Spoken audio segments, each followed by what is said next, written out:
السلام علیکم ورحمۃ اللہ وبرکاتہ۔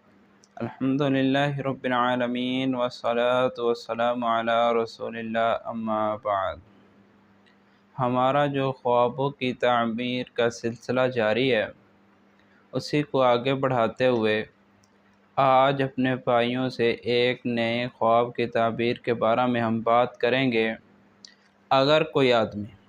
خواب کے اندر پانی کو دوڑتے ہوئے دیکھتا ہے تو اس کی کیا تعبیر ہو سکتی ہے؟ تو اگر اس بندے نے یہ دیکھا ہے کہ پانی اپنی جگہ پر دوڑ رہا ہے، یعنی دریا، نہر، ندی یا کوئی گھر میں ایسی جگہ ہے جہاں پر پانی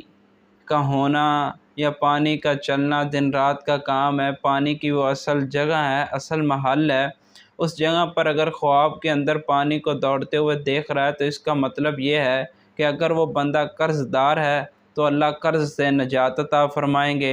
اگر کسی غمی پریشانی میں مبتلا ہے تو اللہ اسے آزاد کر دیں گے اس بندے کو۔ ہاں، اس کے برعکس اگر دیکھتا ہے کہ پانی اپنی جگہ سے ہٹ کر کسی اور جگہ پر ہے تو یہ تعبیر کچھ اچھی نہیں ہو سکتی۔ ہاں، یہ بات کہ وہ جو پانی دیکھا ہے اس کا کلر کیا ہے، بالکل پانی جیسا ہے یا بالکل مٹیالہ رنگ ہو چکا ہے جو اکثر نہروں میں آتا ہے، یا کالا سیاہ پانی ہے، تو اس کی آگے مختلف تعبیریں ہو سکتی ہیں جو ہم آگے بیان کریں گے۔